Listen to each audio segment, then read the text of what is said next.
దివ్య బలి పూజ పఠనములు తపస్సు కాలపు 5వ వారము శుక్రవారము. మొదటి పఠనము ఇర్మియా గ్రంథము 20వ అధ్యాయము 10-13 వచనములు. ఎల్లెడలా భయము ఆవహించి ఉన్నది, మనమతని మీద అధికారులకు ఫిర్యాదు చేయుదము అని ఎల్లరూ గుసగుసలాడుకొనుట నేను వింటిని. నా స్నేహితులు కూడా నా పతనము కొరకు కాచుకొని ఉన్నారు.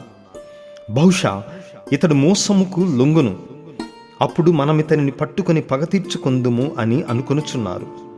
కాని ప్రభు, బలాఢ్యుడవు వీరుడవైన నీవు నా పక్షమున ఉన్నావు. నన్ను హింసించు వారు ఓడిపోయి పడిపోవుదురు, విజయము సాధింపలేక శాశ్వత అవమానము తెచ్చుకొందురు. సర్వశక్తిమంతుడవైన ప్రభు, నీవు నరులను న్యాయబుద్ధితో పరిశీలింతువు, వారి హృదయమును మనస్సును పరీక్షింతువు. నేను నా వ్యాజ్యమును నీకు అప్పగించితిని, కావున నీవు నా విరోధులకు ప్రతీకారము చేయగా నేను చూతునుగాక. ప్రభువును కీర్తించి స్తుతింపుడు, ఆయన పీడితులను దుష్టుల బారి నుండి విడిపించును. ఇది ప్రభువు వాక్కు. సర్వేశ్వరునికి వందనములు. ప్రత్యుత్తర గీతము కీర్తన 18. అందరూ, నా ఆపదలో నేను ప్రభువుకు మొరపెట్టి తిని, నా మొర ఆయన చెవిని పడెను. ప్రభూ, నేను నిన్ను ప్రేమించుచున్నాను, నా బలము నీవే. ప్రభువు నాకు శిల, కోట. నా దేవుడు నన్ను ఆపదల నుండి రక్షించువాడు. నేను ఆయన మరుగుజొత్తును. ఆ ప్రభువు నాకు దుర్గము, డాలు, రక్షణ సాధనము, ఆశ్రయస్థానము. నేను ప్రభువుకు మొరపెట్టగా అతడు నన్ను శత్రువుల నుండి కాపాడెను. అందరూ, నా ఆపదలో నేను ప్రభువుకు మొరపెట్టి తిని, నా మొర ఆయన చెవిని పడెను. ఆయన స్తుతింపదగినవాడు. మృత్యులోక తరంగములు నన్ను చుట్టుముట్టెను, అధోలోక ప్రవాహములు నన్ను భయపెట్టెను, పాతాళ పాశములు నన్ను చుట్టుకొనెను, మృత్యు బంధనములు నన్ను పెనవేసుకొనెను. అందరూ, నా ఆపదలలో నేను ప్రభువుకు మొరపెట్టి తిని, నా మొర ఆయన చెవిని పడెను. నా ఆపదలో నేను ప్రభువుకు మొరపెట్టి తిని, నా దేవుని వేడుకొంటిని.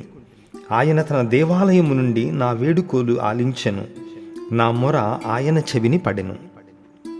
సువిశేషమునకు ముందు వచనము మత్తయి సువార్త 4వ అధ్యాయము 17 వచనము.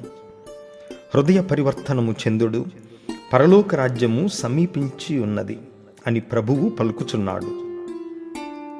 సువిశేష పఠనము పునీత యోహాను గారు రాసిన సువార్త 10వ అధ్యాయము 31-42 వచనములు. ఆ కాలములో యూదులు మరల ఆయనను రాళ్లతో కొట్టుటకు రాళ్లను తీసుకొనిరి. యేసు వారిని, తండ్రి యొద్ద నుండి మీకు అనేక సత్కార్యములు చూపితిని, వానిలో దేని కారణమున నన్ను రాళ్లతో కొట్టుచున్నారు అని అడిగెను. అందుకు యూదులు, నీవు మనుష్యుడవై ఉండియు దేవుడునని అనుచున్నావు, కావున దేవదూషణము చేసినందులకు నిన్ను రాళ్లతో కొట్టుచున్నాము, కానీ సత్కార్యము చేసినందుకు కాదు అని అనిరి. అందుకు యేసు వారితో ఇట్లనెను, మీరు దైవములని నేను చెప్పితిని అని మీ ధర్మశాస్త్రమున రాయబడి ఉండలేదా?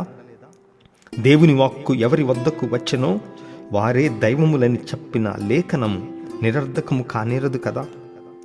అట్లయినా తండ్రి నన్ను ప్రతిష్ఠ చేసి ఈ లోకమునకు పంపెను. అట్టి నేను దేవుని కుమారుడనని చెప్పినందున దేవదూషణము పలుకుచున్నానని నిందారోపణ చేయుచున్నారా?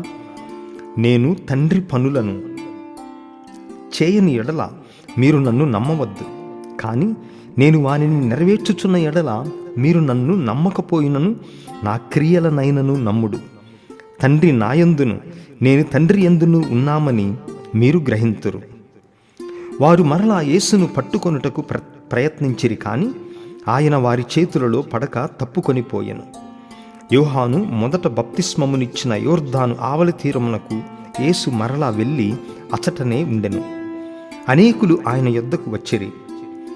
యోహాను అద్భుత చిహ్నములు ఏమీ చేయలేదు, కానీ ఈ మనుష్యుని గురించి అతడు చెప్పినది అంతయు యథార్థము అని వారు పలికిరి. అక్కడ అనేకులు ఆయనను విశ్వసించిరి. ఇది క్రీస్తు సువిశేషము. క్రీస్తువ మీకు స్తుతి కలుగునుగాక.